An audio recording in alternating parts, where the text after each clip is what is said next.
So here in Kansas City at Catalyst Construction, we frequently do renovation projects that involve old 1950s houses with brick facades and other complexities that prevent me from ripping off the exterior to get the continuity of water and air control that I'm used to from PROSOCO with a Cat 5 barrier over the entire outside. With this particular project, I reached out to Jake Boyer at PROSOCO and said, I don't have access to any of that stuff.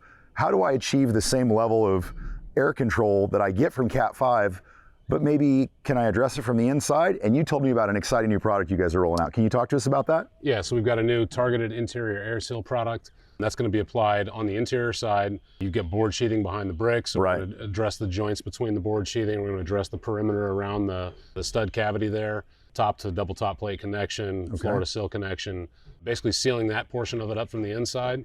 Beyond that, in other places, we can address those details with joint and seam filler or fast flash, and then spray Cat 5 on the interior side of the wall as opposed to the exterior, but very similar detailing to what we would do on the exterior side. So I'll achieve the same level of high performance continuity of air control, but just doing it from the inside and not having to rip off all this old brick. Yeah, exactly. Just saves a lot of time and labor by working from the inside as opposed to having to do the exterior renovation as well. Perfect. Well, I've also got a vaulted roof condition that I need to address, and I'm looking at maybe doing Cat 5 on the back side of the roof. So maybe you can take me inside and walk me through the details? Yeah, let's do it. Perfect.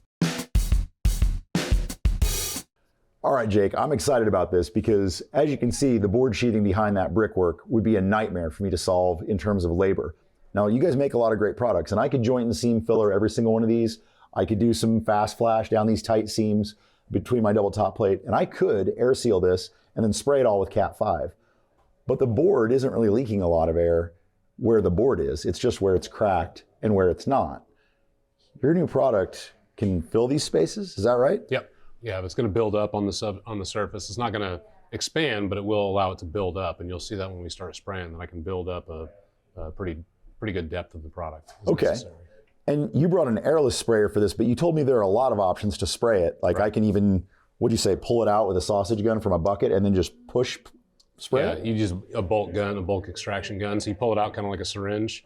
It sucks the material up. You turn to your substrate, put your cone tip on there, whatever tip you're using, and apply it just like you would with any sausage material. So if I was doing like a small bathroom renovation, I had one room, I don't want to set up an airless gun and right. clean my equipment for 20 minutes. I could literally just be push and play. Yep. Okay, so I think I understand the product, but I want to make sure we have it prepped so that we don't waste product. Like, right. Do I need to do anything for this 1/4 inch joint? I know we've got the backer rod at our wider gaps, but right. Is there anything else I need to do here? Nothing else you really need to do here for prep, as long as you just got a construction clean substrate, I call it. Oh, so like swept out? Yeah, swept out, blown off, whatever. Just okay. Get on any loose material that would allow the product to bond to it, but not to actually to the substrate. Get that stuff out of the way, and then you're good to go.